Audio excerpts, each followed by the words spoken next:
agidi for yanka se Nyankopon no ye na do e ho da ye da Nyankopon ase anopa wi agya ma ya ye nhira pii na edim se Yesu ode na kye nti na yenya nhira ne adomete sa abra wote wo no suchi asese market wa bi abra nyame asem ba onchen na ye mompaye adom re da wase nkwa ode a kye abra so ye ba ye akapi na kye ye ba ye bisa obebre abra so se so obeka wasem kye de akoma ne adwenhyem sa amen sesie ne akoma maye na fe wasem a ebai etimanya akoma no ba bi atuma atena etuma fifi etumi asoaba na enipa pii enso anya so mfa so eda wase pii so obema honhom abekyerekere yen ede ba wie ede wase da ma Yesu Kristo dim nti amen amen yeda Yesu wase pii yenche yebepon na yakọ enche kura na ye yedu so no enye se ebia mebe yesen mo na mebe preachi ana se be da bi yebesua de bisa tetefo no omo kwa asora no muso mu ko school ana mebo agya tete no no muso mu ko school adenti omo ko sua de ana babia disua wo bia so questions dey asemisa de e wo ho na wa yi ano ne teacher ni na hwese ampa wa dwi dia disua na chi usua e ko sei account mu aboa na eti we de enya de a menko na mebe kasa sa da bi asemisa mebisa bia no answer wo quotation na ye be kan no eti o kan quotation na tie ni ye wa pagya ansa no ayi ano ama ti we de ye nyina na yesu ade amen amen ye besu ade fi se anum adopa de su ye besu yi e kira dwen bebre asofo mienu gina radio so ano moko enipa be gina bebia na akoye ntokwa e de ntawtaw de ni chichemu aba Kristo so mu pa ha we so anu afa ha we so anu afa ha we so anu afa enti edu bebia enkamofo no kura tumi ka kire se na mu nyina mu ya Kristofo mu nyina mu kura Bible baako mu nyina mu se maji Yesu Kristo adi nanso esoro bia ne de we so ha we sese adi chichemu abapa nanso Bible no nyine ho akini Bible nyine ho akini sa wo na won te ase a akoye akini de ama but Bible no contradict no enkuntia ne ho da not a single quotation what trust say mu a ekutia ne ho esori tie bi da bi wo na won te ase ntia eti na officer sorry tia eti ene yebesua de na aboan kama wan no wode mu ha ohia ho konkron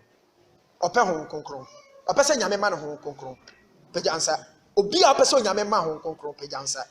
onyankopon hyira amen adesua no bakwa wie no wahu die sese wo ya onsa be de ebe ka ho konkron because ho konkron na by chance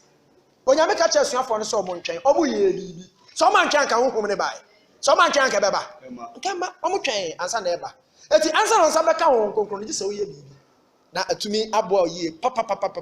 kama na ye nhira de aman hwe Yesu Kristo bai Yesu oba asase so no odi how many years ansa na o hye na dwuma ase 30 years ansa na ye bo ne so ewie ye no na ho konkron ne bai ebedi adanse se we ni me doba o so mani ntimu ntie no sabre ne date ye se afa na Yesu a hye na dwuma ase ba fi ne mofra bra mu nyina di kosita mo nya 30 years onya 30 years me mo na so na honhom ne ma ne so no emedi adanse so nyame honhom aba ne so no na adwuma na oye kwashisa na obisa farasifo no enioma na oye wa so da mu nyina no na on share na adwuma ase na on share na ministry ase because na honhom ne ma eti abraham no ba Yesu Kristo so no okan Isaiah 61 na verse 1 odi Isaiah na di kan share Yesu Kristo ho nkom se obeba na oba asonya ma obegina the first time obeka ho asem ne se erwade honhom wo be so na wasoma me se me magi we wasoma me se me meye we wasoma me se me meye we Isaiah chapter 61 verse 1 ana odi for Isaiah share nkom no Yesu Kristo so ba ye na ampani ampa ha okwa asore de am no ye di Isaiah ho mama no no ayefa no kobie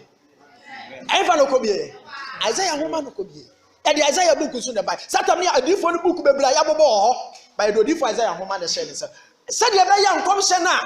Isaiah share na be dey ebebam o ma hu sampa ono ne Messiah no Yesu Kristo ni Messiah no eti ampa ye dey Isaiah homa no share ne nsam Yesu kobie hwe Isaiah homa bebrebe about 65 ayi hwe be bia Yesu kobie erade ho homa ye dey eti wasra me se me ye dey yes eti so nyame ho homa ni wo so a ontumi nyi obi onyame wo mne ni so a ontimi nso obi yare onyame wo mne ni so a ontimi mmoa ama ontimi nya nanim adom woni Yesu nya enya twaka enye yeda eti omo ye hu se omo ye onyankopon ma ene omo ye hu se omo nye nyame ma no eye honhom na di adanse honhom etu mu di adanse se so ye nyame ba wonim honhom etu mu di adanse se wo nye nyame ba wo ye de wonim papa enti ye be sua de afo nyankopon honhom konkron no e kwa ye be fa so ye benya na atumi aboa ye kama amen. John chapter 4 verse 24 onyankopon ni suban te say as a misano no onyankopon o te say the suban e te say o ye de aha na sempa no etire na enchema aduonu nan etire aye nan shemu a aye aduonu nan no se na wa kire ni aduonu nan sen onyankopon aye honhom na wona osore no se osore no honhom obi a osore nyankopon no ese se osore no wode emu eti utimi nsum nyame abro nyame honhom nya de onyankopon ye honhom eti omo a ese se omo sore nyankopon ese osore no wode ai honhom ade de ai tie ni ye pa eti onyankopon ni suti se onyankopon ye de ai oye de ai God is a spirit nyankopon ye honhom na me ye honhom edo ni pamfa na nya de ai utimi hu nyankopon trase because oye honhom tie ni ye pa eni onyame bo nipa no onyame ye spirit obo nipa na esuba mu no de bo nipa Genesis chapter 1:26 esuba mu wan suba so no nyankopon bo no because God is a spirit etu obo nipa no suba ba mu no bo nipa onyankopon ka say no nyame ka say mo anya nipa we nsuba afa mo ma ya nya onipa we de ai ye suba so se de ai yense so me da ase amen eti wan suba so no nyankopon bo no ano nyankopon so ni su ye de ai God is a spirit etu obo nipa no bo no ne honhom no de ye de ai etu ode no tie na nyu nipa odwe nipa wi na nipa wo nye nkwa ne umu no nipa ye dote no na unya nipa because say obutu ye no fu nkwa home ye de ai ansa no nipa be ye de ai eti without onyankopon honhom no uni life be pa cho wate ase uni life onyame honhom ni umu a uni nkwa unya dan nkwa unya bi san nkwa ye kuta we ode to ode udi didi ewu badan nkwa no pa de onsa nya de ai enka bi awabra woni onyam eti nyankopon bo nipa pe ana ohu nkwa home gu ne mu san nkwa home no efiri yesu mu na ye de ai ana ba nipa eye ono ne mu hum sute bia no ana odi bi ye de ai egu mu ana ma nipa benya tumi eti nipa nya ebone no na aboa bia ni obetima aba nipa asa nipa na jata betima chi adam na obetimi aka adam no mu nyina bro mo ho asema no adentia because onyame de tumi bi aye de ai awura nipa mu aye ne honhom odi awura nipa mu eye tumi bi no de ama no etu obeso nya tumi power asase we so a jeso onyame honhom ne de ai eka ho ti nyame suno a ode boye no a ema ya dance wo muwa mu no onyame amfa ne honhom na ngu muwa mu ba ne spirit no ya no de ma ye ana ne suban so no boye nti ya ma nya onyankopon honhom no kama abra na bone mae no na onipa ye abone no na nipa ti wo ho na nipa ne nan wo ho na onipa ne nsa wo ho ba ne ti ante ne nan ye ntwa di ba bia amfiri no ho e de na efiri onipa mu abro onipa ye bone pe e de na efiri ne mu nipa ye bone no Genesis 6 verse 3a Genesis 6 verse 3a say na hwe ni na awurade e ka say no nyankopon ka say no ho ntan nipa mu enkosi da ne wo mo nya de ai eti abro onipa ye bone pe de na efiri nipa mu nyankopon eti fi Adam ya mfom so na Adam to bone mu no ade afi onipa mu no onyankopon honhom na ye de ai na afi onipa mu ade afi onipa mu onyame honhom na afi ti honhom na afi nipa mu pe na abaye honam eti jatanya wo timi chore owonya wo timi kaw research antumi no onyame de ma wo no eye ne honhom na de ma na aye de ai afi mu ko bone ama na afi mu ko eti sa wo ti bone mu a onyame honhom ni so David ti asofo na yeto mo nka wa FM so na omudi bone akese apie na so mo sayare na mo ya miracles no source no emfi nyame sa honhom no mo de ya adwuma na nyame honhom nyame honhom ti nipa ye bone pe aro nyame honhom no firim titi ase se wo ye bone a no nyame honhom na ye de ai afiri wo so kɔ kra sa bone onipa ye ema onyankopɔn honhom firi onipa mu no sa bone no na eye de a na omo friend say tie ni ye 1 Timothy chapter 2 verse 14 1 Timothy 2:14 Timothy mo ma edikai Echemienu nchemu a edunan. Edunan say na ehye Adam. First Timothy 2:14. Na enye Adam na odada no. Enye Adam na odada no. Na oba no na odada. Na oba no na odada no. Ana okoye de. Ana okoto mra. Enti sai de oba na Adam na enifimu kodi ye no ekoye bone no. Na ema Onyankopon huhum free ye mu koye no. Bible no say de no moto ye. Awo ye de ai. Enti emla hyase wo yefa. The Garden of Eden. Hyase wo the Garden of Eden. Eti aduaba na no nyame de si wo se momuni ni se na ye mra. Eti onipa koto ye pe ana onipa be ye odeboye ni. Onipa be ye odeboye ni. Na ti ase se emra onipa to ye no. Na ema onipa be ye obone no. Ana ema Onyankopon honhom ye ade ayi. Efiri onipa mu. Eti panudo bi a beto mra no. Na be ye odeboye ni wo nyame anim. Na nyame honhom ayede ayi. Na afiri usukọ. Na afiri usukọ kura. Na afiri usukọ. Nti Adam ani funu motomra. Omotomra na ema Onyankopon honhom enya akwan ye ade ayi. Efiri onipa so ekoye. Na obisa ye se anati na onipa to Onyankopon mra no. O the Garden of Eden no. Ni bibia firi ni mu na mo nyame honhom kwa na firi ni mu koye. Ade na ko nyame maintain honhom no na ko ntene nsa baako. Ana ntene na baako.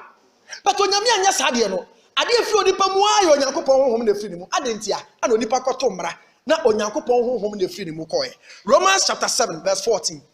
Romans chapter 7 verse 14. Ma fomo ma no etwe enso chemu a eye edunan. Edunan say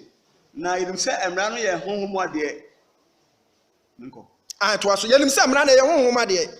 Na me de me ye honamu eni. Wato me ahye boni ase. Amen. Amen. Edi sa emra na Adam ani funu mo koto ye no. Na mo be ye odeboyefo no. Ana adeboyefo no. Sa emra na ye de a. O se ye de ayi. Your spirit. Eti no nipa ye boni no, e de na firi ni mu. Because who na na person tra mu no, empenudu a wudi Nyankopon emra so no. No nyame honhom ni maintain wo mu. Na honhom ni tumi nyini. Na obo honhom ne ho bai. Babra ba to Nyankopon mra pe. No Nyankopon honhom na ye de ayi. Ya firi mu ko. Eti enipa o mo si nyame mra di ho. Enipa o mo cheche so Nyankopon mra nya adwuma no. Omo no mo pam Onyankopon honhom konkron afiri wiase. No mama bone ahun bone anya kwan ye de ayi. Ayi adwuma. Eti na Kristofo bebre ku asore. Na so bone do na edoso. Bone do na edoso. Because 1 John chapter 3 verse 4 they say obi oya bone no oya de to mra na bone ne de ayi. But asofo preach say ye nya bone ye but ye say nyame mra nya adwuma. Na bede no nipa na timeja bone. Abede no nipa na timeja bone. Ade abebo mo timeja bone ye onyame honhom no. Eti die tie mo Nyankopon honhom free Adam ani funu mu ko ye pe aye bone o mo ye because the law no a spirit onyame mra no e honhom. Eti se wato sa mra no de a no nyame honhom no na wa kire se ompe enti anya de e emfiri usu ko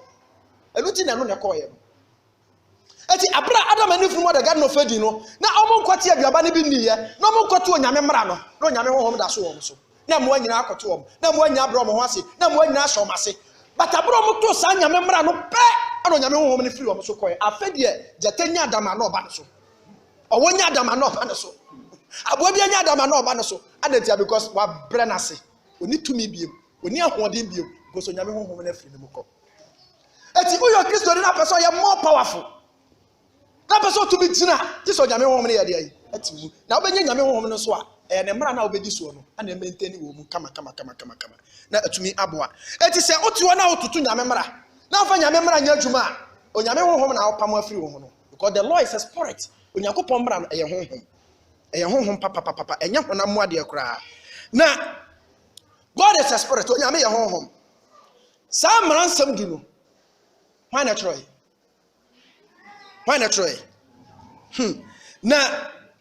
ansa na onyame de emransam du ni be ma Moses no no be tro no onyame fra Israel for because onyame trimopo no oboni trimo se akonam Israel so ana obe hye Kristo so mase wo ho obe hye nyame so mase wo ho obe yi ni trimopo ni bibia kire Israel for eti apama wo tro sem no onyame ni Israel for na yeye enkwaje nhye ni onyame ni Israel for na yeye Kristo so ni onyame ni Israel for na yeye unya bra kan Romans chapter 9 verse 4 ɔse abayɛ nyamesom kristosom bɔhyɛ ahodoɔ saa nneɛma no nyinaa ɛyɛ hefoɔ dea Israelfoɔ dea onyame na ne ɔm yɛ bibia Ghana ni bia nka ho because onyame hyɛ da yi ɔman ne sɛ ɔpɛ sɛ ɔyi ne tirim pa di ana Adam ne firim kɔ yɛ bɔ no onyame honhom ayɛ deɛ afiri onipa mu hwɛ nhyehyɛ onyame yɛyɛ sɛ de bɛyɛ a yɛbɛsa receive ne honhom ne back ama yɛsa di mu biem ne yɛsa yɛsi yɛte bia dada no mu nhyehyɛ bɛ no onyame Exodus chapter 12 24 verse 12 Exodus 24 verse 12 24 verse 12 Dimienu say na wɛrɛ ka kyerɛ mo say eti nyame frɛ Moses na ɔka kyerɛ ne sɛ program nkyɛn Moses program nkyɛn wɔ bepɔ no so na bra bɛtena me nkyɛn wɔ ha afɛ bebe mo abo pono ɛne mmara ɛne ahyɛdeɛ a me nyame makyerɛ na wakyerɛ na fa kɔ kyerɛkyerɛ wɔn eti onyame nya ɔman Israel wiase nyinaa no ɛhɔ na onyame sɛ ɛhyɛ nyame som ase ɛhɔ na onyame yi ne tirim pɔ na ne onyame ne bibia ɛde kyerɛ Israelfoɔ eti onyame pɛ sɛ na obetimi ne ɔmakyerɛ sɛ ne honhom betimi akyerɛ mo mu biem na ɔmɛsɛ nya ne honhom ne biem because onni nyame honhom antimi nya nyame ba onni nyame honhom antimi nya Nyankopɔn nya twaka honhom ne firi Adam so no Yesu ba the garden of Eden ɛnam so ɔyɛ spirit nti na Adam yɛ deɛ na ɔdwane eti ɛbɛde na me nyame metimi asa ne nipa tena biem nti hyehyɛ Onyankopɔn yɛ ne sɛ me de mmara ne yɛ deɛ ɛsa ama mo na wa deɛ me nya ne dua because nipa dɔɔso tama me yɛ ne dua de na nipa mienu nipa dɔɔso nti sɛ deɛ me yɛ no mmara nsɛm du na etwa de amamo je na fa kɔm ɔman no na fa yɛ de kyerɛkyerɛ om so nyame ka sɛ fa bibi kyerɛkyerɛ bi a na ɔpɛ sɛ ɔyɛ de na ɔpɛ sɛ odi so ɔpɛ sɛ ɔde yɛ adwuma fa kɔ kyerɛkyerɛ na ɛnam sɛ the law is a spirit nti onyame de ma Israelfoɔ sɛ ɔmfa nkyerɛkyerɛ om anti pɛnodo a Israelfoɔ bɛdi Onyankopɔn mmara so no tumi ɔman bi anu ano betuma gyina onyame anim ɔman ba na tumi gyina Israelfoɔ anim ba Israelfoɔ nya to nyame mmara no pɛ na Babylonfoɔ abɛfɔ ɔmokɔ na natamfo abɛfɔ ɔmokɔ because onyame honhom ayɛ deɛ yi no ma bɛyɛ honam unya bra kan 1 Samuel chapter 4 no kan pa Israelfoɔ kɔfa apamada kan ba yɛ sɛ ɔmo ne Filistifoɔ bɛkɔ no ɛnam sɛ no mo wɔ honam na bɔne mu no na ɔmo teɛ na onyame honhom afiri ɔmo mu nti Filistifoɔ ne bo ɔmo ɛgye apamada kan yɛ deɛ yi ɔmo so ɔmo de apamada kan kɔ ɔmo de kɔsi Dagon fie abosonsom ɛnyɛ hɔ desi adeɛ kyeɛ ne abu nyame ho ɛmra na bubu Dagon asɛ no abubu na managuo tumi ɛwɔ nyame mmra mu nya agorɔ tumi ɛwɔ mu nya agorɔ eti onyame de ma ɔmo sɛ de bɛyɛ ɔmo bɛsa nya ne honhom ne back timpa dodo a wudi nyame mmra so no na onye Onyankopɔn ho because nyame yɛ honhom ɛmra nsɛm no so yɛ honhom eti wudi so no na wasa receive Nyankopɔn honhom a abɔde ahyase ɔde ma wɔ na ɔyɛ soronko no na wasa de ama eti wiase onipa bi odi Nyankopɔn mmara nsɛm so no ɔyɛ different adwuma mu na wo a woyɛ different baabi a wo bi a woyɛ different kora because bɔne ni wo ho eti ama nipa kora mpa wasɛm ɔmo tumi mɛn because usu ani ɔmusu no ɛyɛ different ɛhyɛ dantam kora ɛhyɛ kɛseɛ kora dantam kora ɛhyɛ kora dantam kora because ɔmo hu sɛ woyɛ nipa soronko bi kora saa na ɔmo hu na saa mmara nsɛm onyame ka kyerɛ Moses sɛ bɛgye na fa kɔ kyerɛkyerɛ Israelfoɔ no hwan na kyerɛ Exodus 31 verse 18 31:18 na woni mo so wie kasa Sinai onyame ni mo so wie kasa o Sinai bepɔ so no amanadansi apo onyame manadansi apo mienu abɔfo na ɔde Nyankopɔn sa abɔfro do Nyankopɔn sa tea yɛ de nti mransɛm du no wan na kyerɛ ba Genesis yɛ sɛ wan na kyerɛ Genesis wan na kyerɛ wan na kyerɛ Genesis Moses na so kyerɛ oba Romans yɛ sɛ wan na kyerɛ Paul na kyerɛ but I don't mransɛm du no de yɛ sɛ wan na kyerɛ Yase wan na troy. Adentia. Because the law is a spirit. Onipa be ye honam. Onipa be den watimi ni nyame, watimi atro nyame honhom mu ade adi. Onni bi. Eti eso no nyame na afiri so. Na obetro ni su ekyekyerew. Eti Onyankopɔn mmara nsɛm du no ɛyɛ ni su. Sa mmara nsɛm du no ɛyɛ honhom no. Ɛyɛ Onyankopɔn no a. Mmara nsɛm du no ɛyɛ Onyankopɔn na ni su. Na obi a obetimi ni obi anante no ɔse banu ebetimi anante ɔmo nya adwenkrɔ. Banu betumi anante ɔmo nya adwenkrɔ. Na ne tira do ho bɛba bata Nyankopɔn. Na onyame su deɛ wo se wo mpɛ. Onyame su deɛ wo so ntimi fa oni so. Onyame su deɛ bɛda no watimi ni na yɛ baako. Etira Adam to mmara no separation yɛ deɛ yi. Watimi ni na nya kaka bi. Because watimi ni na nya baako. Watimi ni na nya baako. Eti Adam sɛ mmara no yɛ honhom. Na Nyankopɔn so yɛ honhom no. Ɔno Nyankopɔn na de bɛtwerɛ yɛ. Ɛyɛ ni suban no no. Onu nyame na ni su eno no pepepepepepepepe ono na otro no kama na Moses ekoye so okoje mransem du na ba Moses ekoje mransem du no ɔne Israelfoɔ nyinaa na ehyiae ana di nkɔmɔ kama ɔne Israelfoɔ nyinaa na kasa afɛfɛɛfɛ kama anim sɛ deɛ ɛte hɔ yi a tama ɔkɔgye mmaransɛm du no ɔne ɔmo di nkɔmɔ kasa wie ansa na ɔkɔ Moses kɔɔ yɛ ɔkɔgye mmaransɛm du no na ɔde ba no tibia bɛɛ mu no kɔɛ Exodus chapter 34 verse 28 30 34 28 28 to 30 28 say na one Awurade di hɔ adaduanan awiane anadwo Moses ne Onyankopɔn di hɔ adaduanan awia ne anadwo wɔn di na wanom na Moses anidi na Moses so wanya de ayi wanom kyerɛ apam nsɛm no nsɛm bi no na ɔtwerɛ apam nsɛm no nsɛm du no apono no so ɛwɔ apono no so amen to aso kosi 30 ɛde nkro no na Moses firi sina bepɔ so Moses afiri sina bepɔ no so ɛba no na adansi aprom yenu no ekura ne ɔsɛ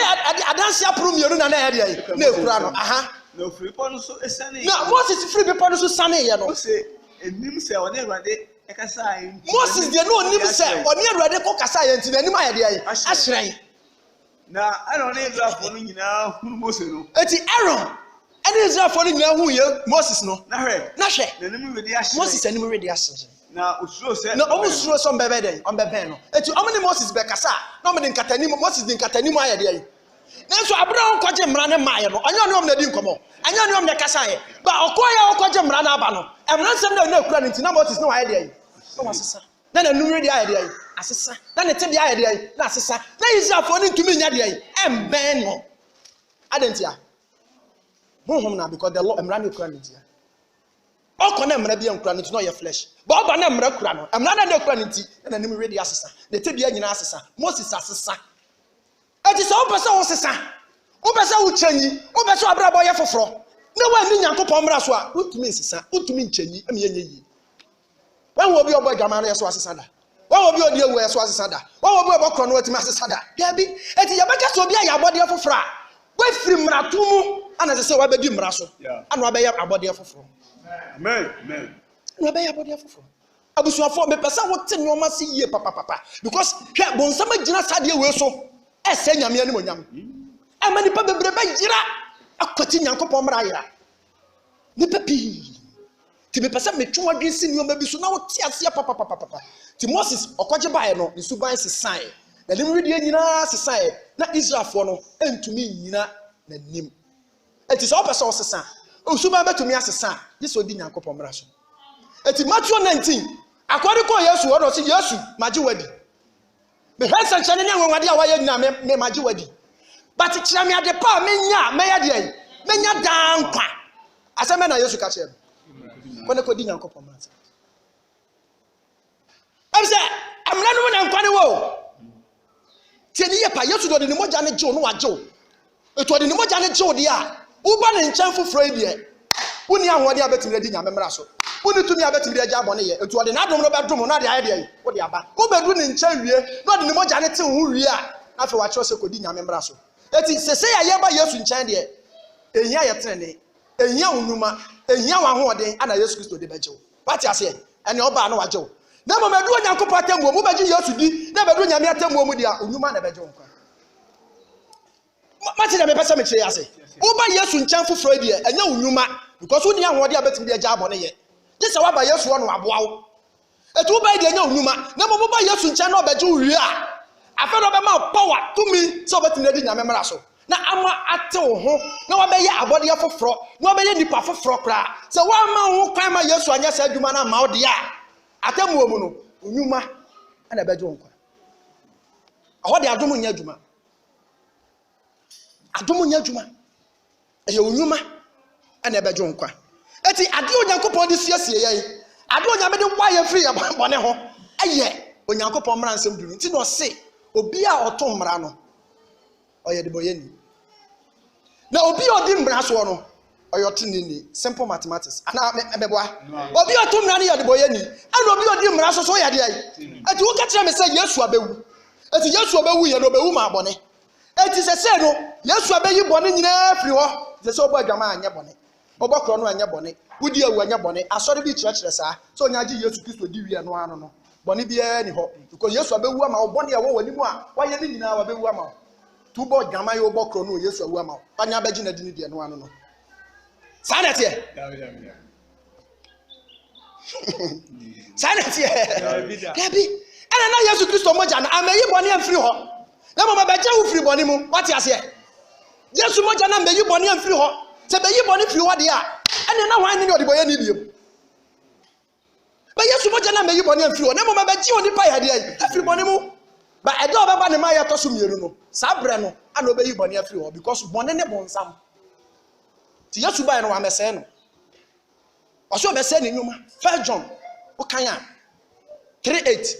so Nyankopon mese bonsam na mo Yesu Kristo ba so be ye de obe se ne nyuma ti Yesu ba ne ma ya di kan no wan temte bonsam kra na mo ne nyuma ekwan ofa so me ye boni no ana Yesu ba boye ne aye de ne afiri sa boni no na oba ne ma ya to so mienu a ana obeyi bonsam ho ana obeyi boni ho na obeyi owu ho ya ho atinya to ni eti so far as abone da so ti asase so de na chese mra ho ana meboa ne mra ho go Romans chapter 7 o si ba bia emra ni no ya fa bone kura anya de ayi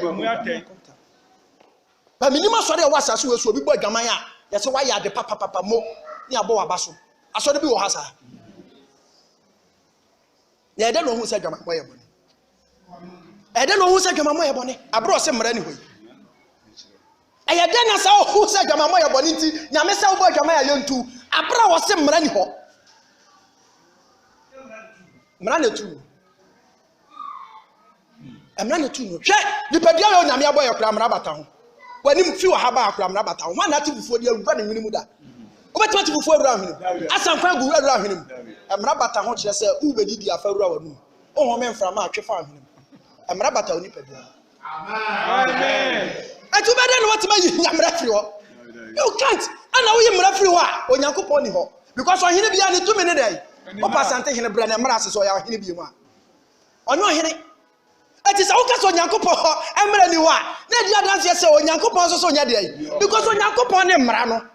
ni suman ne se ompa dwaman ompa krono ompa we ana de akro mra ne de aye dai e de ama enti pedodo a wodi so no na wo nya onyankopon suban ni bi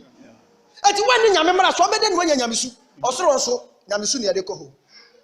osoro nya nyame su ne de ko ye de asase su ne ko ati wa so wani mra so ontimi mfro so bon sama ni mra so osoro ya mpam no adama ni mra so de garden of Eden ya mpam no ti wusu wani mra so abeko obeko na ukọ nyame o de ukọ enye because omo mo ho nya di mra so obesa ko create confusion onyame mpesa biem onyame mpesa hwe onyame so otumi oni ahode de opa bi otumi nye ba oni ma de onyame ntumi nye osuro ontumi nye ahode na ahode ni boni ompa boni onyame so opa on try so be ye boni se ni nyame su ni nyina free ni nsa ni tumi awo nyina free ni nsa onyame so boni kokokokoko nti bonsam wo sake no otumi ne ntena Psalm 5 verse 4 oso nya nyanko a opod boni no boni fo ntumi ne onya de ayi otumi ne boni oso boni kokokoko ba bi owo no onpese boni ba ho because oni dia boni tumi ye ana boni so ne mrato eto ono nyankopon no ohya mra no onto bi da on se nyame ato mra da on se ne mra no no atiati aso da na ede no obese ede na Yesu ba no obese Yesu ba se obese nyankopon ni monyam nya sa ohine bia ni monyam ene ne mra de tumi ene ne mra etu oyi ohine no mra firi ho a che so omu no ohine ni tumi ohine ni monyam bia na Yesu ba so obese nyankopon ni monyam na ba de wa be yi nyame mra na firi ho dia ene no nyankopon obese na monyam wo kwa beso Isaiah 42:21 o si me ba se me be mo nyankopon mra na nya ni monyam na sa ye de aye kese Yesu Kristo no masem pa de ba se me ba mamra na nya ni monyam na sa ye de aye kese no abese no onti Yesu asentia teniye pa metwe wadwe ase ni o ma bisu na abo oti Moses kwaje mra ne ba no nanimu hran kama ama ebo aye kama na yamsi ho se sa onyankopon mra yi eye honhom eye spirit Wona betuma di so David wona betuma di so Romans chapter 8 verse 5 to 8 Romans 4 man etira aye enwoche Njemu enum kosi nwotwe se na wo hwe ni aha na wana honam fam no gene honam tie obi a wonam honam fam no odwe honam adwene aha na wana honhom die mu no gene honhom die na omo dwene honhom nam honhom no adwene honhom adwene na honam adwene yowo na obi a wo honam no owo na se onyame honhom na yede ai enim na se onyame mra na nya de ai entu mu to obi onyame mra entu mu bi aye honam wo ye honam so a wawu na honhom adwene ye enkwa na honhom adwene eye nkwa ani asudue eto obi a odi Nyankopɔn mra nsɛm so owo peace wan na nkɔbɔ kro no a ya chia pa akromfo aba wan na nkɔfo obi yira ye bobi a ɔse yanya no wan na nkɔdi awu a ye hwehwɛ obi ebe eti wo a obedi Nyankopɔn mra so no eya asomdue ti do nyame de ma wo wo pese onya peace pa di nyame mra so na ho beto papa asase so ni osuru nyina ho beto bo sam da be house so nyame beje ba asase so pa de ho beto eya asomdue papa to se onya ho mra na eya asomdue enso bi se efiri se na adwene aye ni tan a tan Nyankopɔn honam adwene ye ni tan Onyankopɔn na enfa ne ho enso na Nyankopɔn mra enfa ne ho nso Nyankopɔn mra na ase na empo anya de entumi eti obiara ni wa ɔde honam betima di Nyankopɔn mra na so wo sa honam we ntumi fa ni so na wana wo honam mu no obi a wo honam mu no ntumi nso nyame anyi amen eti na so nyame honhom no an restore mu baka ona masase so kwa unya nyame de a ona masase so kwa unya nyame de a unya nyame de a na de onyame ye se de be ye benya ne honhom ne back no ana ode ne mra na maye timpano do a wudi Nyankopɔn mra asem so no na o restore honhom ne wo mu because God is a spirit emra no so ye honhom eti wudi so no na wanya Nyankopɔn su na onyame honhom no na asa betra mu to nipa bie ni asase we so obetu nyame mra na so no ni Nyankopɔn mra so na obenya nyame honhom da unya ever untumi anya de obenya eti Yesu anse no nyame honhom no eba ne so no e de na ewo na komam Psalm 40 verse 7 and 8 office ro ba no anse no Nyankopɔn honhom ba ne so no e de na ewo na komam anyom anai ntimu enso ne nwotwe anso senya otwe ni enso ne say sa ana me kan say me kan say hwe meba Yesu ho asem na waka no me na meba che mo nsem enhoma mo boye me no di for Isaiah tro me ho nsem wo de ai enhoma mo boye no de me pene say de me Yesu Kristo me pene say me ye de wo mi Nyankopɔn de wo pɛ no na meba ba ye because nipa ntumi anye etimi be yi de wo pɛ akire wiase na omra omakuma na omra ya de ai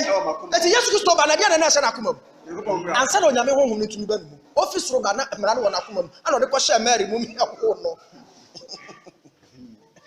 eti bonsam continue fini mo problem afini wum wantumi anya no awo mu ana bonsam hyase wa anya no oya akola no ma Herod asumi ekunkum kola nyina wa anya no adenti ade na hye na akoma Nyankopɔn omra honhom tumi no na bɔ no na bɔ ne ho ba papa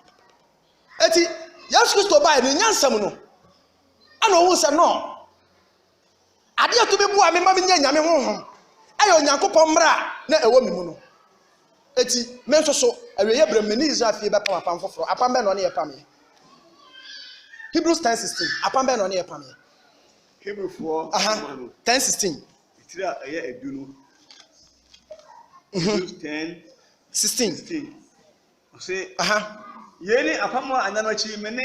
won be pam no yeni apam anano chi me ne won be pam no e ba no se me nyame na meka be me mra ba hye monakuma mu nti emra na wo me Yesu makuma mu na me di free so bae no samra na me de be de me de be hye wakuma mu na machre wo na machre wadwene mu amen amen eti won say Moses kwaje emra nsem du na egu abo pron so mienu o baako wa ha saa nso so na Yesu Kristo say new covenant apam foforo no ne ye be ye no eyo Nyankopɔn mra na oba de obetro agu yakuma mu na watro agu yadwene mu nti wakoma e ya abo pron baako wadwene e ya abo pron baako akoma ne adwene so na control nipadua no eti se wo mu a bonsam be de no watimanya wadwene so control e wo wakoma mu a e be de na bone ne adwaman a bonsam de betena nipa akoma mu nya kwan betena onya tina Yesu said the new covenant on here be no obetro mra na me bisa say sa pam wo ni Yesu aye Yesu Kristo so ne ebe pam apam foforo wabɔ ho mpa ye say Yesu sa pam foforo ya paso na me pam na wo tro mra gu makoma mu na wo twinti mo madwene mu Yesu me ne wo ye sa pam wo ne na ye wabɔ sa mpa ye no ansa wo mo obi da wonso mi sa Yesu da eti apam be na da wo ni Yesu Kristo ntem a che say Yesu sa odi ano no ani unye bi ti ye free ha kwa kɔbɔ mpaeɛ ka kyerɛ Yesu sɛ new covenant no ɛyɛ ɔmmra no bɛtwerɛ gu bakoma mu twerɛ gu m'adwene mu na aboa mɛma matumi agya abɔne yɛ na masawo Yesu na manya ho nkonkron tumi no bi na matumi de ayɛ wɔ adwuma bɔ mmɔden na ne Yesu nyɛ saa pam no amen na ntumi ɛmmoa wo yie ɛnkyɛ yɛde bɛkɔ awieɛ aka me 3 questions pɛ mede kɔ awieɛ ano no tie ne yie Moses kɔgye mmara no na gu aboɔ poro so Yesu Kristo nso so new covenant no ɔse na gu akoma mu meboa fine mmara na gu aboɔ poro so mmara na gu ɛyɛ akoma no mu no deɛ na ɛyɛ honam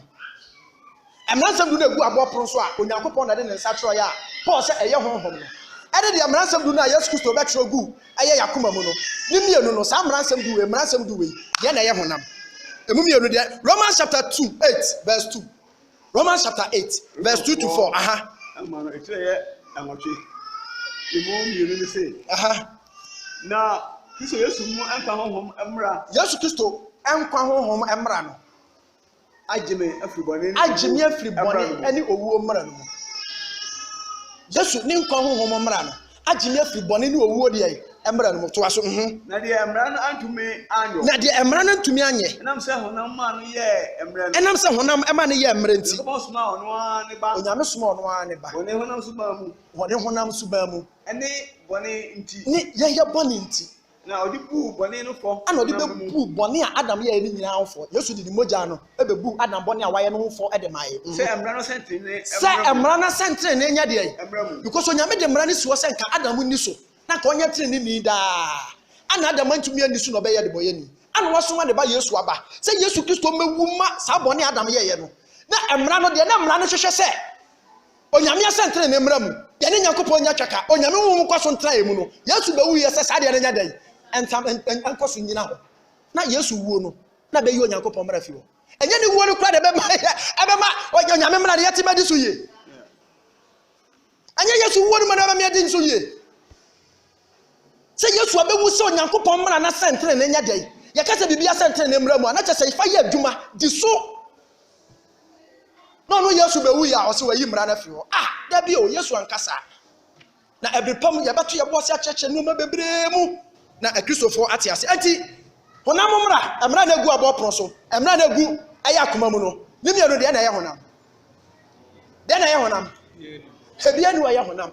because mmara Moses kwaje yɛ na egu abɔ poro so Nyankopɔn na true Nyankopɔn yɛ spirit ana Yesu Kristo nso yɛ spirit ɔno ɔbɛtwerɛ ana yɛ asɛm koro no a mmara asɛm du no a na ɔbɛtwerɛ egu yam na difference ɛwɔ mu ne sɛ we na egu abɔ so ana we wɔde abɛgu akoma so ɛne adwene mu difference ɛwɔ mu ano no but mmara na nkasa deɛ ɛyɛ spirit ati mmara Moses kwaje ba yɛ honhom mmara Yesu Kristo bɛtwerɛ gu yakoma mu no so ɛyɛ honhom honam biya anim nti yɛntie ne yie paa na etumi amwae na masɛmisa ne sɛ Yesu Kristo sɛ ne nkwa honhom mmara no ɛbɛgye yɛ fi owuo ne bɔne honhom mmara no nkwa honhom mmara ne deɛ wɔ hi ana bɔne ne owuo mmara no so ne deɛ wɔ hi eti ahawu sɛ asɛm mmara mmienu na Yesu ka ho asɛm wanya nkwa honhom mmara ana wanya bɔne ne owuo mmara nkwa honhom mmara ne deɛ wɔ hi ana bɔne ne owuo mmara no so ne deɛ wɔ hi Romans chapter 7 verse 10 Romans 4 ma no ɛkyerɛ yɛ nso hyɛmu a ɛyɛ du no ɛkyerɛ ma ɛhu sɛ na me deɛ me wei me Yesu me wei na me Paul na ɛkasa yɛ ɔne owu yɛ na me hu no mmara asɛm a ɔde rekɔ nkwa mu no sɛ ohun mmara nsɛm a ɛde kɔ nkwa no mu ne sɛ ɛno ara na ɛde me kɔ owuo mu saa mmara kɔ na ɛde me kɔ owuo eti bibisa wo sɛ Yesu Kristo ne nkwa honhom mmara no a ɔde bɛgye yɛ fi bɔne ne owuo no me mmara n'ase no nkwa honhom mmara ne deɛ wɔ hi ana bɔne ne owuo mmara no so ne deɛ wɔ ɛwɔ kwan mɛn so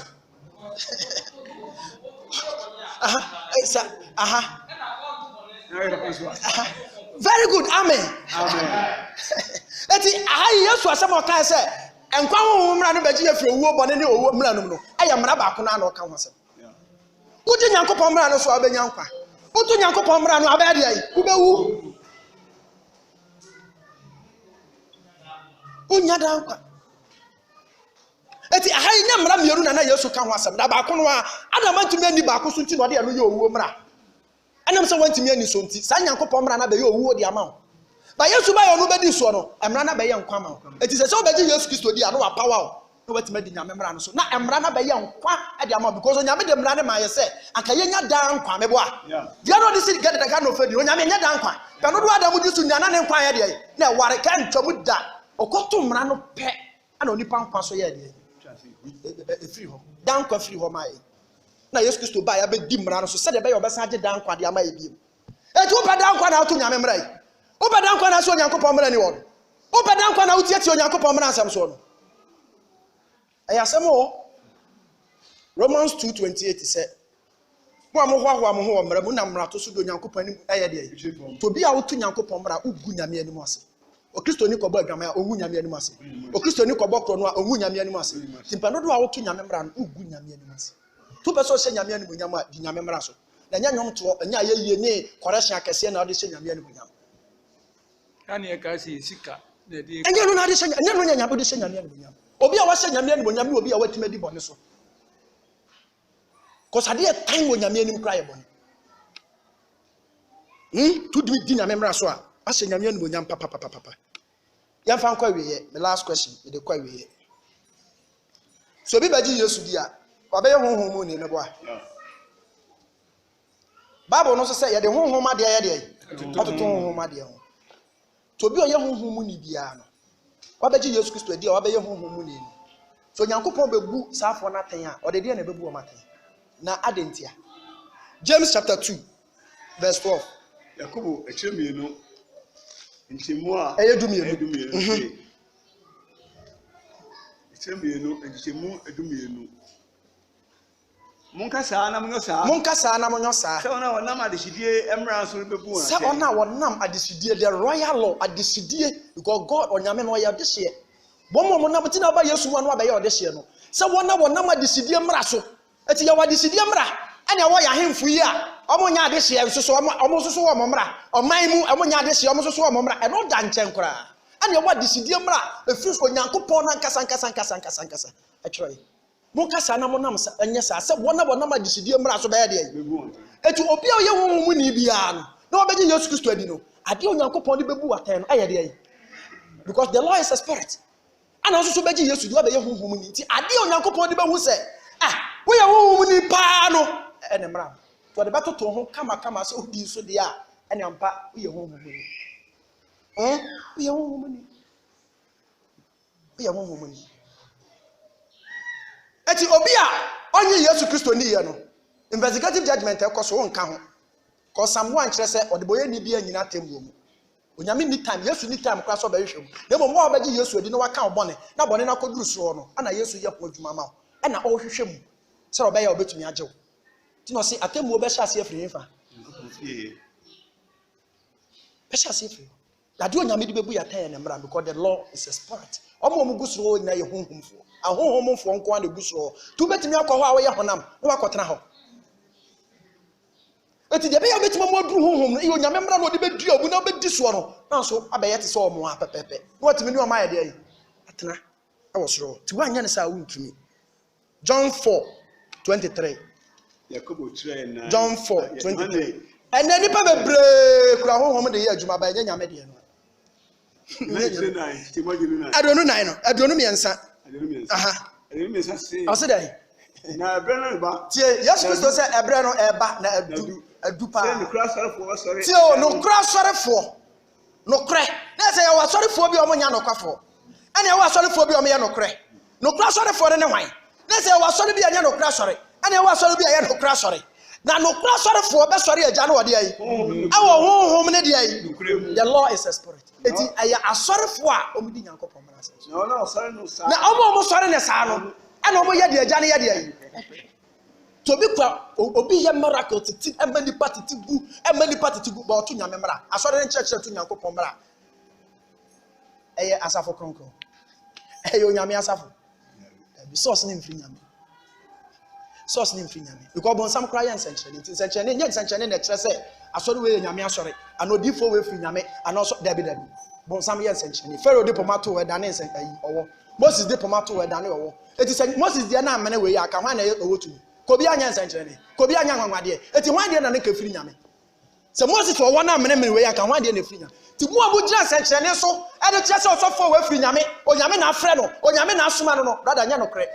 fo Nyankopɔn mmara toto ne ho because ɔsɔfo bie ni ho a ɔbɛto Nyankopɔn mmara woka Malaki 2 a verse 7 8 Onyankopɔn sɛ ɔsɔfo wa no kura nimdeɛ na yɛhwehwɛ mmara yɛ deɛ efiri wɔn mu ɔde Nyankopɔn mmara kyerɛkyerɛ no kura sɔfo bi a so ɔyɛ asafo Awurade deɛ ne bɔfoɔ no messenger to mo nyame asoma wɔn no ɔmo kyerɛkyerɛ Onyankopɔn mmara pa na yɛka sɛ obi yɛ saint a ɔhotini woni mo bi ɔyɛ saint woni mo bi ɔyɛ hotini woni mo bi ɔyɛ saint Revelation 14:12 but asɛm ne ba na ba me di si Revelation 14 I say that Matthew yɛpɔn I say that tie hwɛ saint o saint na ahotefoɔ bo asetɔ yɛ deɛ ɛwɔ ɔmo kuro Nyankopɔn ahyɛde ayɛ ne mmara na ɔma gye Yesu Kristo adi amen etu bɛyɛ hotini a gye Yesu di na bɛdi Nyankopɔn mmara nsɛm so asa amen onyame ɔnhyira onyame ɔma yɛn te aseɛ pii eti wɔn sɛ wote wei honhom a yɛ ɔmo adwuma no sɛ wodi nyame mmara so ɛnyɛ nyame honhom wɔn sɛ ɛnyɛ nyame honhom ba obi odi Nyankopɔn mmara so na wagye Yesu Kristo adi no ana the rare spirit no Onyankopɔn honhom no kura honhom no ɛte mu ti do Onyankopɔn de mmara no bɛbɛbu atɛn no ahwɛ sɛ honhom a wode yɛ adwuma honhom a wode somyɛ no na yɛ no kura honhom na mmara na bɛtuma kyerɛ Awurade nhyɛ Awurade ma yɛn te aseɛ Awurade nhyɛ yɛ den na ɔntintim yɛ ase na wagye Yesu adi a hwɛ Onyankopɔn mmara no na di so kama na wodi so a wawie pɛyɛ aboaw nkwagye atuma ayɛ wode a ti awie yɛ brɛ mu adeɛ baako pɛ nso ɔbɛgye Yesu adi bɛdi Onyankopɔn mmara so Awurade nhyɛ ɔhyɛ yɛ den no ɔntintim yɛ ase no ma yɛn te aseɛ pii oh Yesu Kristo din mu nti amen Yeah, I'm the 8 20 said.